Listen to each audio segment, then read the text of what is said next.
Hello and welcome. For the next 30 days, I am going to try out what is called the 3 blessings task. To explain what that is, I'm going to talk a little bit about this book. So this book is Flourish by Martin Seligman. Now, Martin Seligman is one of the founders of Positive Psychology, which essentially is a field of psychology that concentrates a lot more on fostering well-being than, treating mental illness. And in this book, he talks a lot about his sort of theory and concept of well-being. He understands well-being as a construct which is measured by PERMA, which stands for positive emotion, engagement, relationships, meaning, and achievement. One of the things that's actually in this book is this little task that's called the 3 blessings task, and I'm going to try and do that for the next 30 days. A pigeon just flew into my window.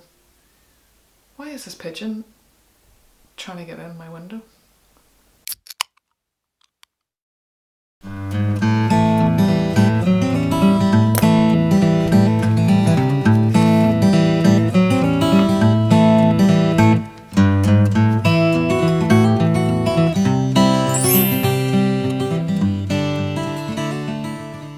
So I have completed day 1 of the 3 blessings task. So I'm going to chat to you about what exactly it is and what my experiences were on day 1. So I've got my little notebook, and what you do is you write down 3 things that went well in your day. And then following that, you have to then write down why it went well. So you end up kind of interrogating the reasons why something went well.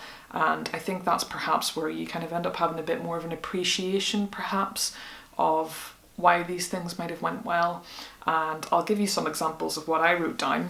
And what I also did was write down some reflections on actually doing the task itself.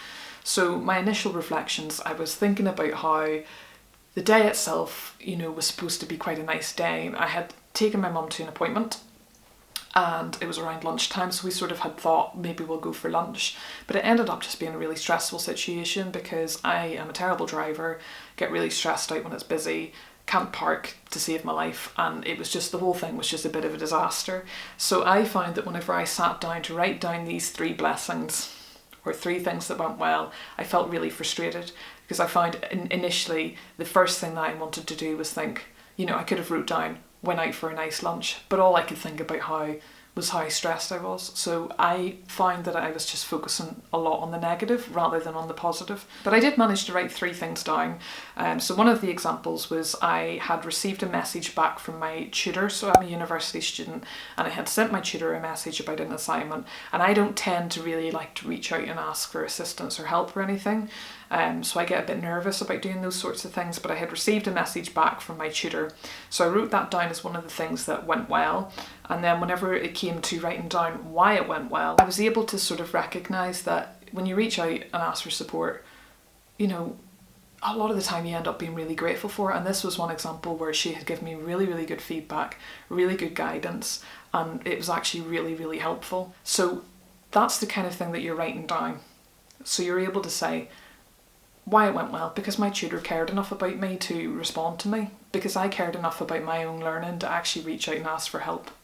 And I think that's where you kind of start to appreciate the things in your day, and I found that I was starting to feel that. It's been 2 weeks of me doing this 3 blessings task, and I've been fairly consistent with it. There's been 2 occasions when I didn't do it. So I've been doing it every night in the evening time, writing down the 3 things that went well. And there was 2 occasions where I ended up doing it the next day. So it was just sort of, I did it, but it was delayed.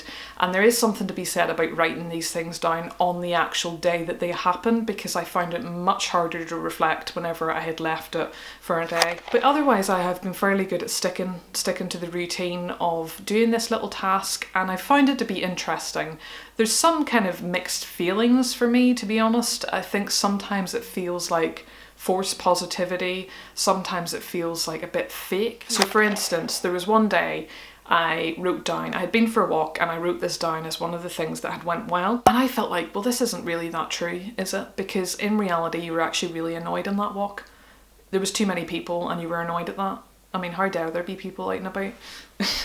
But that was kind of the reality of what I was doing. I was writing down something as that went well, and I was like, but did it really go that well? So initially it felt like, oh, this is forced positivity, this is false, this is a bit like, this is like, it's like social media. It's like presenting things as being wonderful, when actually in reality, not necessarily. That's kind of how it felt. But then as I thought about, well, why it went well, I was able to put a positive spin on it, and I was like, I can think about this realistically and say, whilst this walk wasn't the best walk that I've ever had, I still felt really good after it. I still enjoyed it. I still feel good about going for the walk, you know, so it wasn't all bad. So that's just one example of some of my sort of issues perhaps with this task, but how on the flip side, I still did end up feeling quite positive about this thing. The other thing I've noticed is, so earlier in the video I talked about PERMA, the positive emotions, engagement, relationships, meaning and achievement. I'm kind of observing those elements of well-being across a lot of the things that I'm writing down. So I'm finding that quite interesting as well. You know, particularly relationships probably stands out quite a lot. So a lot of the things I'm writing down, it's, you know, the things that went well are because of a particular person, or the things I'm writing down are because I achieved a particular task, for example. But I've got another 2 weeks of doing this little task, and I will give you my final reflections then. So see you on the flip side. So this is going to be the final update of me taking part in the 3 blessings task, and this is a bit of a difficult one, to be honest, because the doing the task was actually interrupted or impacted by something quite significant. My dad actually passed away, and obviously that kind of impacted my ability to really engage in a task like this. You know, I didn't necessarily feel like sitting down every day and writing about what went well. It was a bit of a shock. Life went into kind of a bit of a whirlwind. So I stopped doing it for maybe, 2 weeks, and it was kind of on my mind though, and would sometimes try and think about what went well and why it went well during that time period, but it wasn't really easy. And then after sort of 2 weeks, I then decided that I was going to sit down and I was going to reflect back on those 2 weeks, and I was going to write down all the things that went well and why it went well. And I didn't limit this to just 3 things. In fact, I aimed to write down about 10 things, and actually ended up writing nearly around 20 things. And it was a great surprise, because on some days, a regular sort of ordinary day, I could really struggle to come up with things that went well.